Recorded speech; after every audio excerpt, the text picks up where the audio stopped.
तो हम लोग यहाँ पे एडुटेरिया करंट अफेयर्स का प्रैक्टिस सेट नंबर 1 करेंगे और साथ में एडिशनल फैक्ट्स भी देखते चलेंगे जहाँ पे आवश्यक पड़ेगा।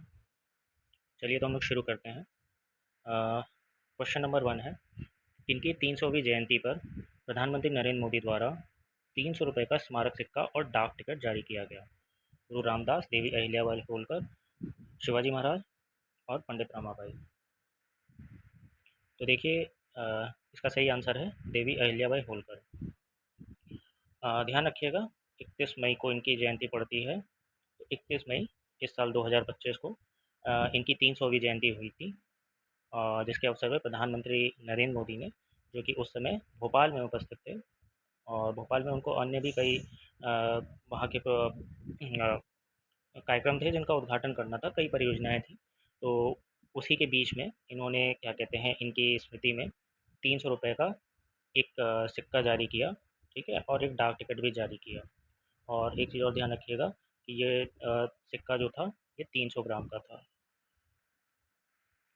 ठीक है, इतने फैक्ट काफ़ी हैं। नेक्स्ट क्वेश्चन देखेंगे। अ, मई 2025 में उल्लास नव भारत साक्षरता कार्यक्रम के तहत किस राज्य ने खुद को पूर्ण साक्षर राज्य घोषित किया? केरल, मेघालय, गोवा, तमिलनाडु। तो देखिए इसका सही उत्तर होगा सी, गोवा। गोवा इसका सही उत्तर होगा। और गोवा के अतिरिक्त दो अन्य राज्य हैं जिनको आपको ध्यान रखना है कि जिन्हें उल्लास नव भारत साक्षरता कार्यक्रम के तहत पूर्ण साक्षर राज्य घोषित किया गया है, जो कि हैं मिजोरम और त्रिपुरा। तो इस तरह से कुल 3 राज्य हो चुके हैं, मिजोरम, त्रिपुरा और गोवा, जिन्हें कि उल्लास नव भारत साक्षरता कार्यक्रम के तहत पूर्ण साक्षर राज्य घोषित किया गया है। अच्छा, और ये उल्लास कार्यक्रम है, इसे 2022 से 2027 तक इसको चलाया जा रहा है। तो इस ये भी आप ध्यान रखिएगा, ये डायरेक्ट ऑप्शन में पूछ सकता है। 2022 से लेके 2027 के मध्य इसको चलाया जा रहा है। और इसका उद्देश्य जो है 15 वर्ष या फिर इससे अधिक आयु के जो भी वयस्क हैं उनमें मूलभूत साक्षरता, संख्यात्मक ज्ञान और जीवन उपयोगी कौशल को जो है प्रदान करना है। तो ये बात भी आप ध्यान रखिएगा। ठीक है, नेक्स्ट प्रश्न की तरफ बढ़ते हैं। प्रश्न नंबर 3 है, भारतीय भाषाओं के लिए भारत का पहला स्वदेशी रूप से विकसित एआई आधारित multi modal large language model का क्या नाम है? मतलब भारतीय एलएलएम कौन सा है पहला? तो ऑप्शन है भारत भाषा, भारत जन, भारत बोली या भारत जन। तो देखिए इसका उत्तर होगा डी, भारत जन। देखिए लार्ज लैंग्वेज मल्टी मॉडल जो होते हैं वो, या मल्टी मॉडल लार्ज लैंग्वेज जो भी कहिए, एलएलएम कहा जाता है इनको। और ये क्या कहते हैं, आपके दिए गए प्रश्नों को जिस भी भाषा में दे रहे हैं उसको समझ के और उसका वो जवाब देते हैं, जैसे कि हम चैट जीपीटी और जेमिनाई ये सब यूज़ करते हैं। तो एग्जैक्टली वो एलएलएम है। तो अब यहाँ पे पूछा था कि स्वदेशी रूप से कौन सा विकसित हुआ है, तो वो भारत जन है। ठीक है, और इसकी खासियत ये है कि ये 22 भाषाओं में आपके प्रश्नों को समझ सकता है और उसके प्रत्युत्तर दे सकता है। इसके अलावा कुछ और भी मतलब स्वदेशी रूप से विकसित एलएलएम है, जिसमें एक आप भाषणी का नाम याद रखिए, भाषणी, भाषण होता है उसी के हिसाब से भाषणी। ठीक है, और एक है भारत जी, जैसे चैट जीपीटी है वैसे भारत जी, इन दोनों का नाम भी याद रखिएगा। भाषण की खासियत ये है कि ये एक अनुवाद मंच की तरह काम करेगा। ठीक है, नेक्स्ट प्रश्न देखते हैं। केंद्र सरकार ने जम्मू कश्मीर के किस वन्यजीव अभ्यारण्य को इको सेंसिटिव जोन के रूप में घोषित किया है?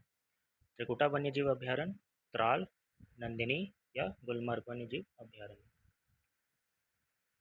तो देखिए भारत सरकार ने हाल ही में जो त्राल वन्यजीव अभ्यारण्य है इसको इको सेंसिटिव जोन के रूप में घोषित किया है। अच्छा, इको सेंसिटिव जोन जो है वो भारत का वन और पर्यावरण मंत्रालय उसको अपनी एक अधिसूचना के आधार पे घोषित करता है। उसको हम कहते हैं इको सेंसिटिव जोन, EEZ। और ये किसी भी वन्य जीव अभ्यारण्य के 10 किलोमीटर के बाहरी दायरे को एक संरक्षित क्षेत्र के रूप में घोषित कर दिया जाता है। ये जो बाहर का 10 किलोमीटर का क्षेत्र है, जिसमें बहुत सारी गतिविधियाँ हो गई, जैसे कि खनन हो गया, औद्योगिक गतिविधियाँ होती हैं, उस पर रोक लगा दी जाती है। ठीक है? और इसको जो एक पॉइंट आप ध्यान रख सकते हैं कि इसको घोषित करने का जो आधार है वो पर्यावरण अधिनियम 1986 है। तो ये 2 फैक्ट आप याद रखिएगा, 10 किलोमीटर के दायरे तक और पर्यावरण संरक्षण अधिनियम 1986 के तहत वन और पर्यावरण मंत्रालय एक अधिसूचना के आधार पर इसे घोषित करता है। नेक्स्ट प्रश्न देखेंगे।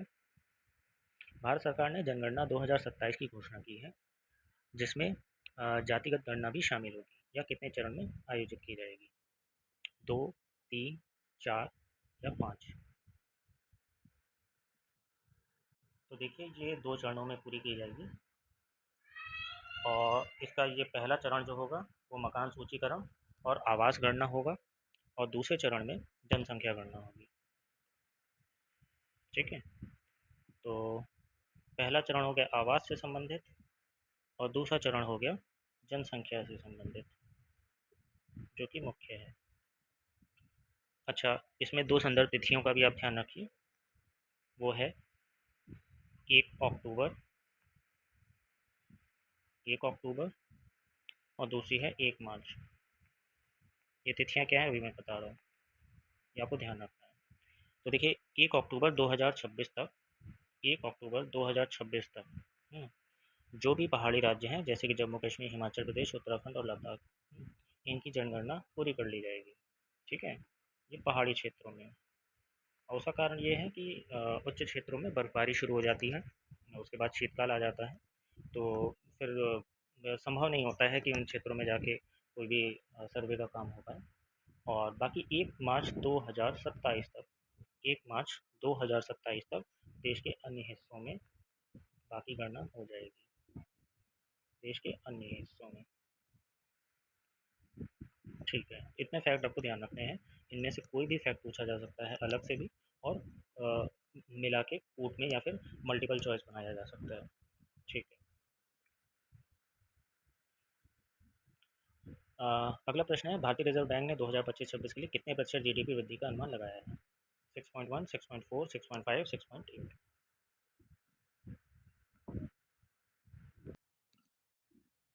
तो देखिए, आरबीआई द्वारा 2025-26 जो कि अभी वर्ष चल रहा है, इसके लिए 6.5% का अनुमान लगाया गया है कि इस तरह से हमारी जीडीपी ग्रो करेगी। अच्छा, कुछ और भी संस्थान हैं जिन्होंने अपने अपने अनुमान दिए हैं और एग्ज़ाम के पॉइंट ऑफ व्यू से बहुत इंपॉर्टेंट रहते हैं, उनको भी हम देख लेते हैं। अगर हम आईएमएफ की बात करें तो आईएमएफ ने ये अनुमान 6.4% का दिया है। वर्ल्ड बैंक की बात करें तो वर्ल्ड बैंक ने ये अनुमान दिया है 6.3%। और इसके अलावा एक और आप अगर जो देखना चाहिए आपको, वो एडीबी है, एशियन डेवलपमेंट बैंक, वो है 6.7%। बस आपके एग्ज़ाम के लिए इतने संस्थानों का जो अनुमान है वो पर्याप्त है। ठीक है। भारत के पहले मानवयुक्त गहरे समुद्र मिशन से संबंधित निम्नलिखित कथनों पर विचार करें। पहला, भारत 2026 तक अपना पहला मानव गहरे समुद्र अन्वेषण मिशन समुद्रयान लॉन्च करेगा। दूसरा ऑप्शन है, इस मिशन का उद्देश्य स्वदेशी रूप से विकसित पनडुब्बी मत्स्य 6000 का प्रयोग करके 8000 मीटर की गहराई पर समुद्री संसाधनों का पता लगाना है। तीसरा ऑप्शन है, समुद्रयान पृथ्वी विज्ञान मंत्रालय के नेतृत्व में डीप ओशन मिशन का एक प्रमुख घटक है। अब आपको बताना है इसमें से सही क्या है। तो इस प्रश्न का सही उत्तर होगा ऑप्शन सी, मतलब कि 1 और 3। तो देखिए, 2026 तक इसे लॉन्च किया जाएगा और पृथ्वी विज्ञान मंत्रालय के नेतृत्व में डीप ओशन मिशन, जिसके तहत इसको जो है लॉन्च किया जा रहा है। और इसका जो विकास है, इसको किया है national institute of ocean technology, Chennai ने। सेकंड वाले कथन में गलती ये है कि ये 8000 मीटर तक नहीं जाएगा, बल्कि जाएगा 6000 मीटर की गहराई तक, इसीलिए शायद इसका नाम भी मत्स्य 6000 है। ठीक है, अगला प्रश्न देखते हैं। इंडिया जस्टिस रिपोर्ट 2025 से संबंधित निम्नलिखित कथनों पर विचार करें। पहला, यह रिपोर्ट टाटा ट्रस्ट द्वारा जारी की गई है। दूसरा, रिपोर्ट के अनुसार भारत में पुलिस जनसंख्या अनुपात अभी भी प्रति 1 लाख जनसंख्या पर 155 पुलिस कर्मियों का है। तीसरा, केवल 8% महिला अधिकारी वरिष्ठ पदों पर हैं।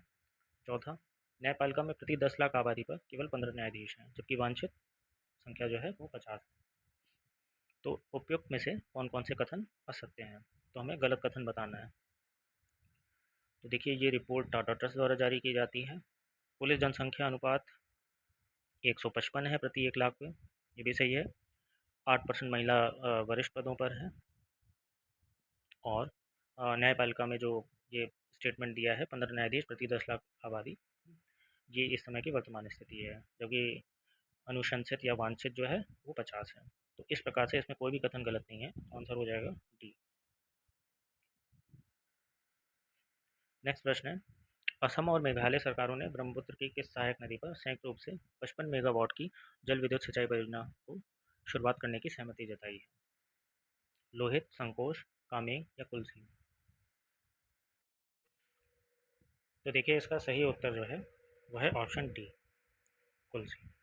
हाल ही में असम और मेघालय सरकार ने ये ब्रह्मपुत्र की जो सहायक नदी कुल्सी है, इसमें संयुक्त रूप से 55 मेगावाट की एक परियोजना स्थापित करने का निर्णय लिया है, कि जो कि जल विद्युत निर्माण करेगा और साथ में सिंचाई के लिए भी प्रयोग में आएगा। ठीक है। और बाकी देखा जाए तो ये सारी की सारी ब्रह्मपुत्र की सहायक नदियाँ हैं, जिसमें लोहित जो है ये इसके लेफ्ट साइड से मिलती है ब्रह्मपुत्र में। बाकी कामेंग, संकोश और कुल्सी ये इसके राइट साइड से मिलती है। ये फैक्ट भी आप ध्यान रखिएगा। नेक्स्ट प्रश्न देखते हैं। प्रधानमंत्री नरेंद्र मोदी ने जम्मू कश्मीर के रियासी जिले में स्थित दुनिया के सबसे ऊंचे रेलवे आर्च ब्रिज का उद्घाटन किया। यह ब्रिज किस नदी पर स्थित है? ब्यास, रावी, चिनाब, सतलुज? तो देखिए, हाल ही में प्रधानमंत्री नरेंद्र मोदी ने जम्मू कश्मीर के रियासी जिले में, ध्यान रखिएगा, दुनिया का जो सबसे ऊंचा आर्च ब्रिज का उद्घाटन किया है। ये चिनाब नदी पे बना हुआ है। चिनाब नदी पे ये बना हुआ है। ठीक है। आज अच्छा, इस ब्रिज के बारे में कुछ और स्पेसिफिकेशन है जो एग्जाम के पॉइंट ऑफ व्यू से इंपॉर्टेंट हो सकती हैं, तो आपको ज़रूर जानना चाहिए। जैसे कि इसकी अगर हम हाइट की बात करें तो ये है 359 मीटर, 359 मीटर। कहाँ से? नदी के तल से। ठीक है। और इसमें एक और फैक्ट दिया था कि ये एफिल टावर से 35 मीटर ज़्यादा ऊंचा है। मतलब एफिल टावर की जो ऊंचाई है उसमें 35 मीटर और जोड़ दिया जाए तो इतना आता है। तो आप हिसाब लगाइए एफिल टावर कितना ऊंचा होगा। लंबाई की बात किया जाए, लेंथ, तो ये लगभग 1315 मीटर लंबा है। और बाकी सिंगल आर्च है, तो आर्च आप जानते हैं मेहराब के आकार में जो बना होता है उसको हम आर्च ब्रिज कहते हैं, और स्टील और कंक्रीट इसके निर्माण में जो सामग्री इस्तेमाल की गई है। बाकी एक इम्पॉर्टेंट पॉइंट और जो आपको ध्यान रखना होगा, ये उधमपुर श्रीनगर बारामूला रेल लिंक परियोजना का एक हिस्सा है। किसका? Udhampur Srinagar Baramulla rail link. Rail link, ठीक है, यूएसबी आ रहा है, किस परियोजना का हिस्सा है। तो इतने पॉइंट आप ध्यान रखेंगे तो इसके बाहर क्वेश्चन जाने की उम्मीद ना के बराबर है। ठीक है, नेक्स्ट प्रश्न देखते हैं। निम्नलिखित कथनों पर विचार कीजिए। विश्व स्वास्थ्य दिवस दिवस 2025 की थीम थी स्वस्थ शुरुआत, आशाजनक भविष्य। मात्र नवजात शिशु स्वास्थ्य पर केंद्रित है, जिसका उद्देश्य वैश्विक नीति कार्रवाई को गति देना है। और दूसरा, डब्ल्यूएचओ की स्थापना के उपलक्ष्य में 7 अप्रैल को यह दिवस मनाया जाता है, जो कि 1948 में स्थापित हुआ था। तो कौन कौन से सही हैं, ये हमको ये बताना है। तो देखिए, ये दोनों ही कथन बिल्कुल सही है। थीम आपको ध्यान रखना है स्वस्थ शुरुआत, आशाजनक भविष्य। आशाजनक भविष्य भी आप ध्यान रखेंगे तो आप वहाँ पे टिक कर सकते हैं अगर एग्जाम में आता है क्वेश्चन। और क्या कहते हैं, बाकी डब्ल्यूएचओ की स्थापना 1948 में हुई थी, 7 अप्रैल 1948। और ये यूएन का ही एक पार्ट है, यूएन का इकोसॉक है। इकोसॉक इकोनॉमिक एंड सोशल ऑर्गेनाइजेशन करके है, आप देख लीजिएगा, इकोसॉक कहा जाता है। उसके तहत ये काम करता है डब्ल्यूएचओ। कुल मिलाकर आपको ध्यान रखना है ये डब्ल्यूएचओ का एक पार्ट है। ठीक है। तो यहाँ पे आंसर हम देख लें तो आंसर दोनों ही सही हो जाएगा, तो दोनों ही कथन सही है। ठीक है, आंसर सी। ठीक है, नेक्स्ट प्रश्न देखते हैं। किस व्यक्ति ने गुजरात के मोढेरा में लगातार 20,000 बार सूर्य नमस्कार करके विश्व रिकॉर्ड बनाया है? विशाल सिंह, ज्योति कुमारी, संदीप आर्य या अंशु त्रिपाठी?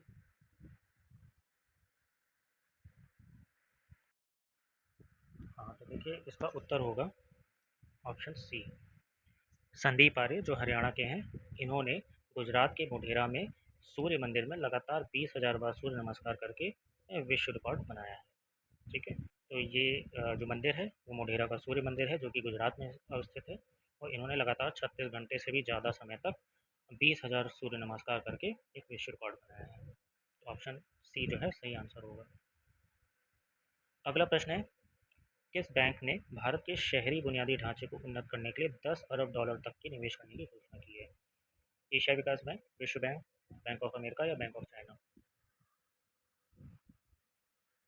तो देखिए, हाल ही में एडीबी मतलब कि एशियाई विकास बैंक के जो अध्यक्ष हैं मसातो कांडा, क्या नाम है, नाम ध्यान रखिएगा, मसातो कांडा, इन्होंने भारत में 10 अरब डॉलर के निवेश करने की घोषणा की है। ठीक है, और ये जो निवेश है, ये यहाँ पे जो मेट्रो विस्तार हो रहे हैं, आरआरटीएस कॉरिडोर बन रहे हैं, मतलब कि रैपिड ट्रांजिट सिस्टम कॉरिडोर, और जो शहरी बुनियादी ढांचे हैं उसमें सुधार करने के लिए ये सारे के सारे निवेश किए जाएंगे। ठीक है, और एडीबी का अगर मुख्यालय आप देखें तो कहाँ पे है, मनीला में, जो कि फिलीपींस की राजधानी है।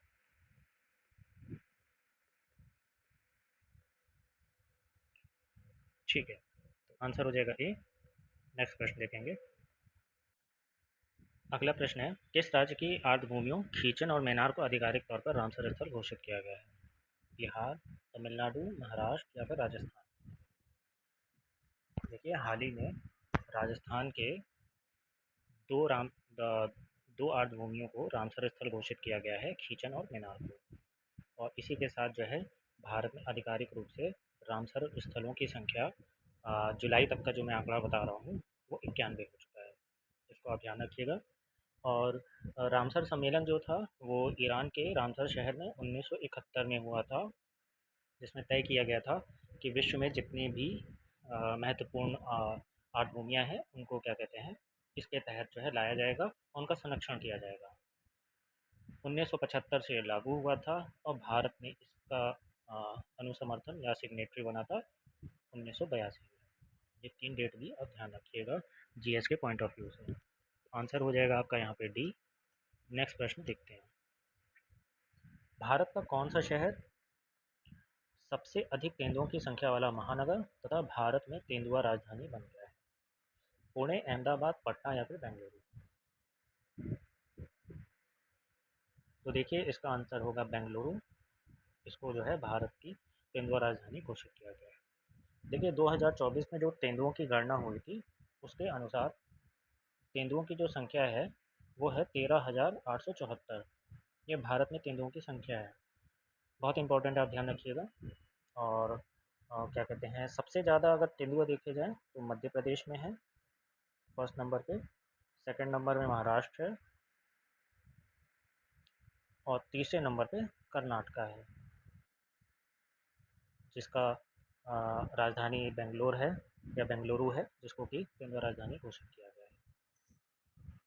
ठीक है, इतने पॉइंट आप ध्यान रखें। अगला प्रश्न है, इतिहास में पहली बार दुनिया की पहली एकीकृत पक्षी सूची आधिकारिक रूप से जारी की गई है, वो कौन सी सूची है? बर्ड लिस्ट, एवी लिस्ट, फाउल लिस्ट या गेम लिस्ट?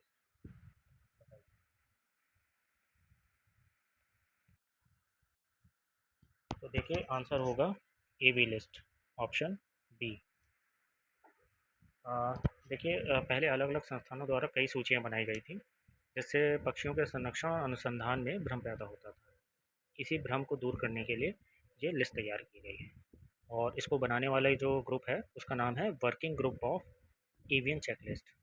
फिर से आप सुन लीजिए, working group on avian checklist इसके द्वारा विकसित किया गया है, जिसमें bird life international, Cornell lab और क्या कहते हैं, और भी कई संस्थान हैं जो कि इसमें शामिल हैं। ठीक है, और 11,131 पक्षी प्रजातियों को इसमें शामिल किया गया है।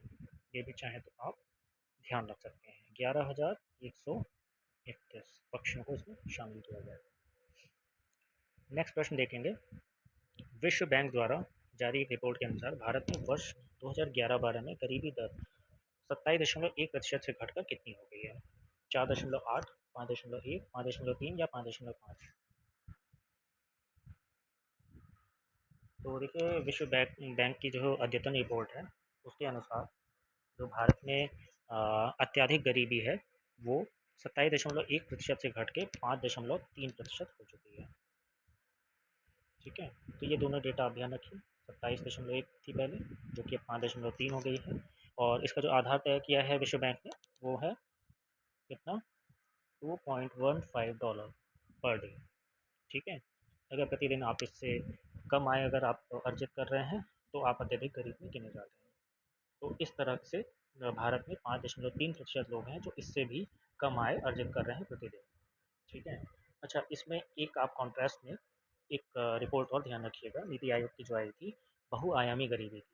ये भी पूछा जा सकता है, जिसमें कि क्या कहते हैं, 11.28% 11.28% का इसमें गरीबी का स्तर बताया गया है। ठीक है, और इसमें एक और बहुत महत्वपूर्ण पॉइंट बताया गया था, इस ये जो रिपोर्ट 2024 में आई थी कि 24.8 करोड़ लोगों को 24.8 करोड़ लोगों को गरीबी से बाहर निकाला जा चुका है।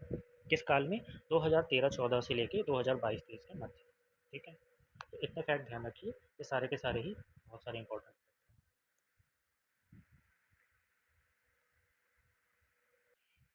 चलिए अगला प्रश्न करते हैं। नेक्स्ट प्रश्न है प्रश्न नंबर 18। भारतीय रिजर्व बैंक से एनबीएफसी लाइसेंस प्राप्त करने वाली कौन सी कंपनी पहली भारतीय ई कॉमर्स कंपनी बन गई है? तो ऐसी ई कॉमर्स कंपनी जिसको आरबीआई से एनबीएफसी का लाइसेंस मिल गया। मीशो, मिंत्रा, अमेजन या फ्लिपकार्ट? तो देखिए फ्लिपकार्ट है इसका सही आंसर, जिसको जो है एनबीएफसी लाइसेंस मिल चुका है आरबीआई की तरफ से। अब ये लाइसेंस मिलने के बाद ये अपने ग्राहकों को लोन दे सकती है। ठीक है, ये आप ध्यान रखिए। चलिए अगला प्रश्न है, किस राज्य सरकार ने पहली कक्षा से विद्यार्थियों के लिए बुनियादी सैन्य प्रशिक्षण शुरू करने की घोषणा की है? महाराष्ट्र, बिहार, पंजाब या फिर राजस्थान? तो इसका सही उत्तर है ऑप्शन ए, महाराष्ट्र। महाराष्ट्र ने अपनी पहली कक्षा से विद्यार्थियों के लिए बुनियादी सैन्य प्रशिक्षण शुरू करने की घोषणा की है।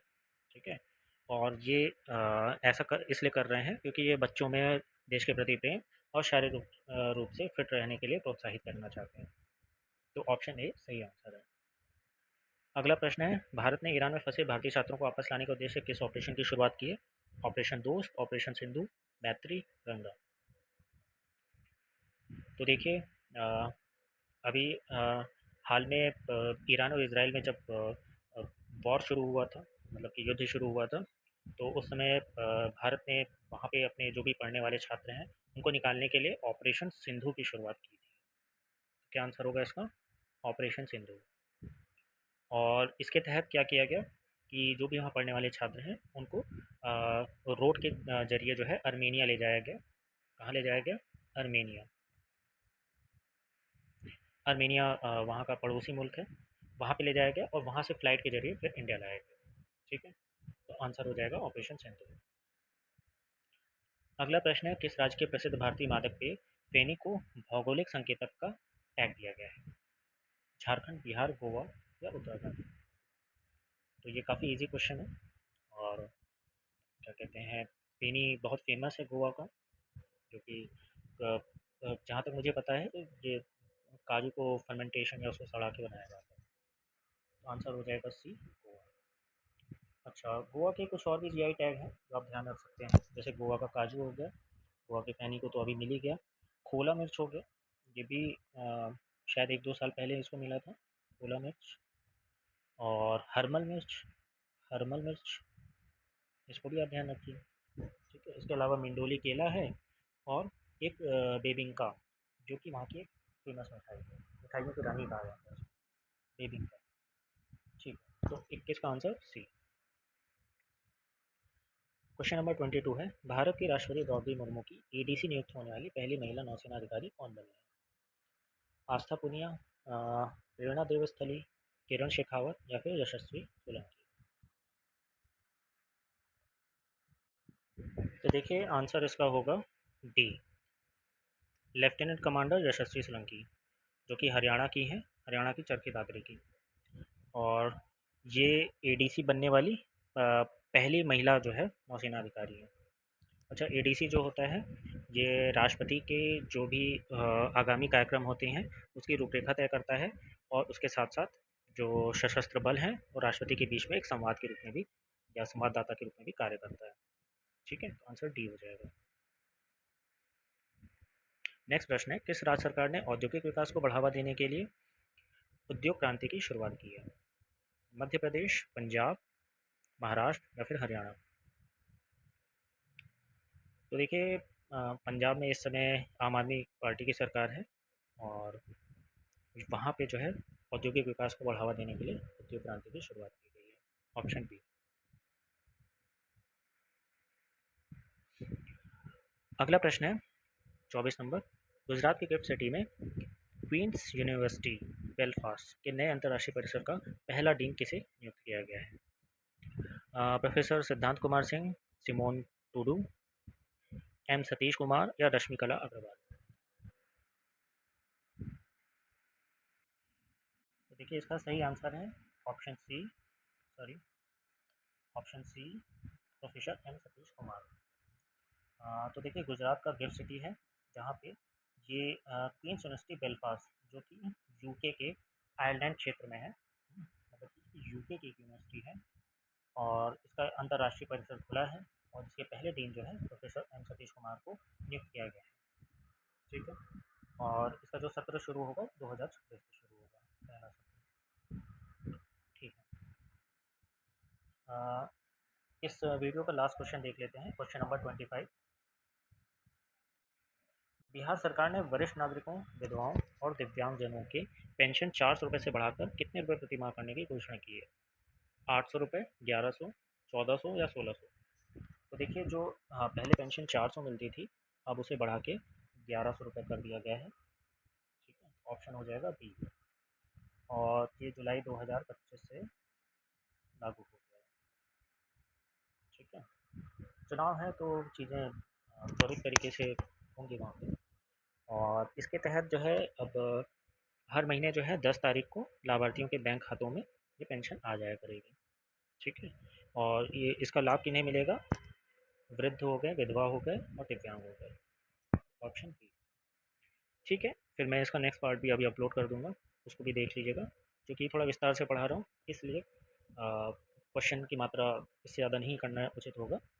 बाकी आप प्लीज़ लाइक एंड सब्सक्राइब जरूर कर दीजिए। देखने के लिए धन्यवाद।